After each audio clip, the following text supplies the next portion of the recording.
ओम श्री शक्ति नमः। ओम श्री शक्ति नमः। ओम श्री शक्ति नमः। शिव पूजा की विशेष विधि तथा श्री शक्ति की महिमा। उपमन्यु जी कहते हैं, यदुनंदन दीपदान दान के बाद और नैवेद्य निवेदन से पहले आवरण पूजा करनी चाहिए, अथवा आरती का समय आने पर आवरण पूजा करे। वहाँ शिव या शिवा की प्रथम आवरण में ईशान से लेकर क्षत्रिय जात पर्यंत तथा हृदय से लेकर अनय पर्यंत का पूजन के। ईशान में, पूर्व भाग में, दक्षिण में, उत्तर में, पश्चिम में, अग्न्य कोण में, ईशान कोण में, नैऋत्य कोण में, वायव्य कोण में, फिर ईशान कोण में तत्पश्चात चारों दिशाओं में गर्भावरण अथवा मंत्र संध्यान की पूजा बताई गई है। यह हृदय से लेकर अन्य अष्टपरिरंगों की पूजा करें। इनके ब्रह्म भागों में पूर्व दिशा में इंद्र का, दक्षिण दिशा में यम का, पश्चिम दिशा में वरुण का, उत्तर दिशा में कुबेर का, ईशान कोण में ईशान का, अग्नि कोण में अग्नि का, नैऋत्य कोण में ऋतिक, वांछ्य कोण में वायु का, नैऋत्य और पश्चिम बीच में अनंत या विष्णु का तथा ईशान और पूर्व के बीच में ब्रह्मा का पूजन करे। काम के ब्रह्म भाग में वज्र से लेकर कमल पर्यंत लोकेश्वर सुप्रसिद्ध आयुधों का पूर्वा दिशाओं में क्रमश पूजन करे। यह ध्यान करना चाहिए कि समस्त आवरण देवता सुखपूर्वक बैठकर महादेव और महादेवी की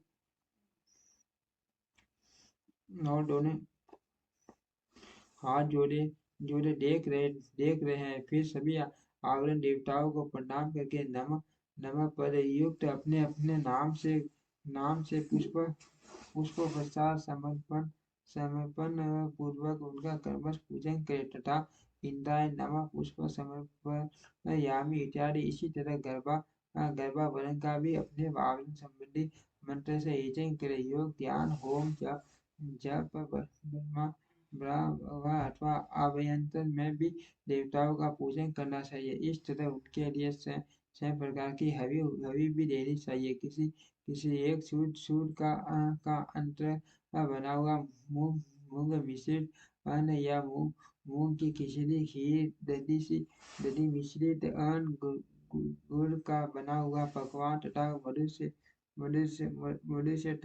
तर किया हुआ भोज्य पदार्थ, इनमें से एक या अनेक हविष्य नाना प्रकार के व्यंजनों से संयुक्त तथा गुड़ और खौर से संपन्न करके नैवेद्य के रूप में अर्पित करना चाहिए। साथ ही मक्खन और उत्तम दही परोसना चाहिए। पुआ आदि अनेक प्रकार के भक्ष्य पदार्थ और स्वादिष्ट फल देने चाहिए। लाल चंदन और पुष्प भाषित अत्यंत शीतल जल अर्पित करना चाहिए। मुख शुद्धि के लिए मधु, इलायची के रस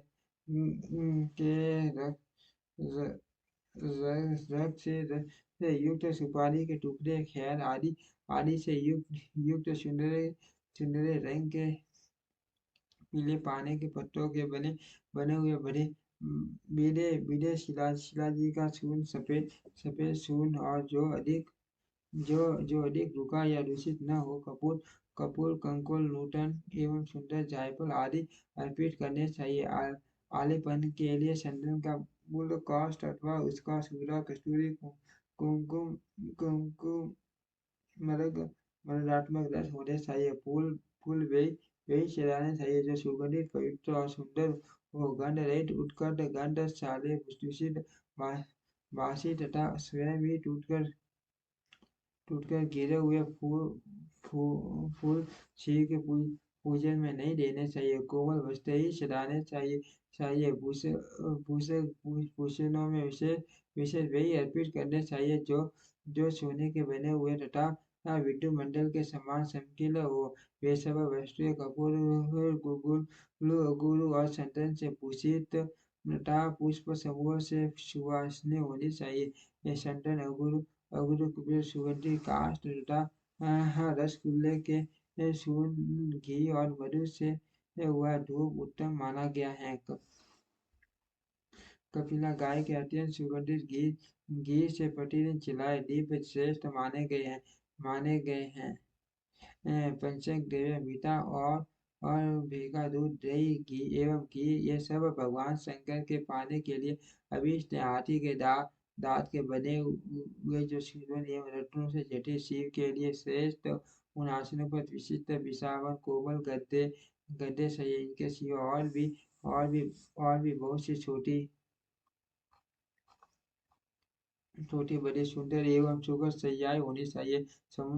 समुद्रगामिनी नदी एवं नर से लाया तथा कपड़े कपड़े से सान कर रखा हुआ शीतल जल भगवान शंकर के स्नान और पाने के लिए श्रेष्ठ का किया। चंद्रमा के समान उज्ज्वल शस्त्र जो मोतियों की लड़ियों से सुशोभित नवरत्न जटिल दिव्य एवं सूर्य में दंड से मनोहर हो भगवान शिव की सेवा में अर्पित करने योग्य शिव भूषित दो श्वेत सवर जो रतन में तंतों से शोभायमान मान तथा दो राजहंसों के समान आकार वाले हो शिव की सेवा में देने योग्य सुंदर एवं स्त्री का दर्पण जो दिव्य गंध से अनुलिप्त सब ओर से रत्नों द्वारा आसारित तथा सुंदर हारों से विभूषित हो भगवान शंकर को अर्पित करना चाहिए।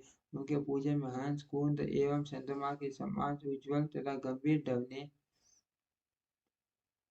करने वाले शंख का उपयोग करना चाहिए जिसके मुख और षष्ठ आदि भागों में रतन एवं सुरन जड़े गए हो शंख के सिवा नाना प्रकार की ध्वनि करने वाले सुंदर कायल वाघ विशेष जो सुरवन नियमित तथा मोतियों से अलंकृत हो बजाने चाहिए।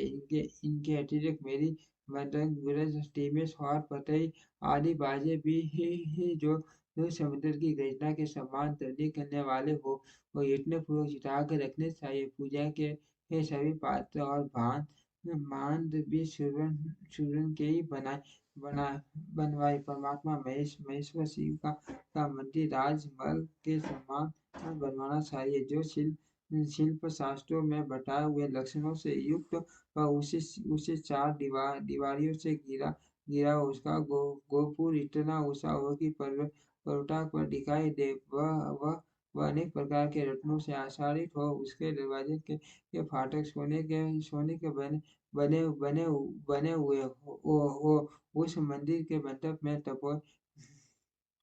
तपाए हुए सोने तथा रत्नों के सैकड़ों खंभे लगे हो।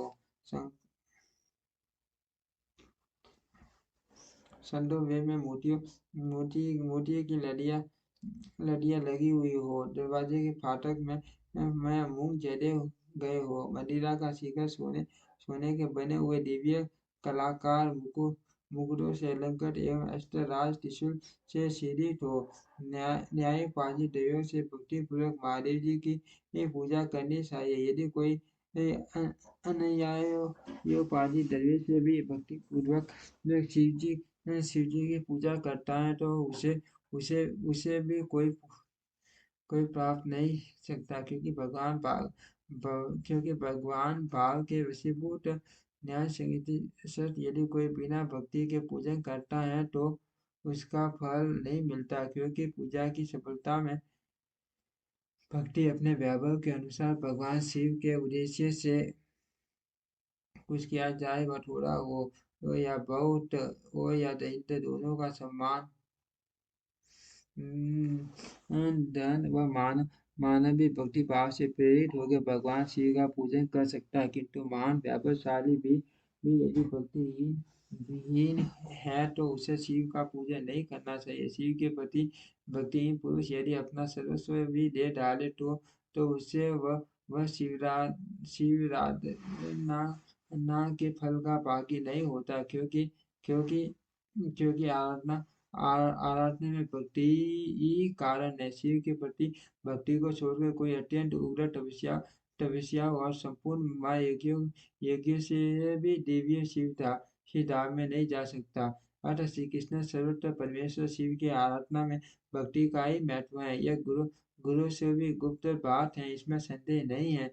पाप के महासागर पार करने के लिए भगवान शिव की भक्ति नौके के समान है। इसीलिए जो भक्ति भाव से युक्त है, उसे रजोगुण और तमोगुण गुण से क्या हानि हो सकती है। श्री कृष्ण हुँ, श्री कृष्ण अनटेर अधम मूर्ख अथवा पतित मनुष्य भी यदि भगवान शिव की शरण में चला जाए तो वह समस्त देवता एवं असुरों के लिए भी पूजनीय हो जाता है। अतः सर्वथा प्रयत्न करके भक्ति भाव से ही ये शिव की पूजा करें, क्योंकि अभक्तों को कहीं भी फल नहीं मिलता। ओम श्री शक्ति नमः।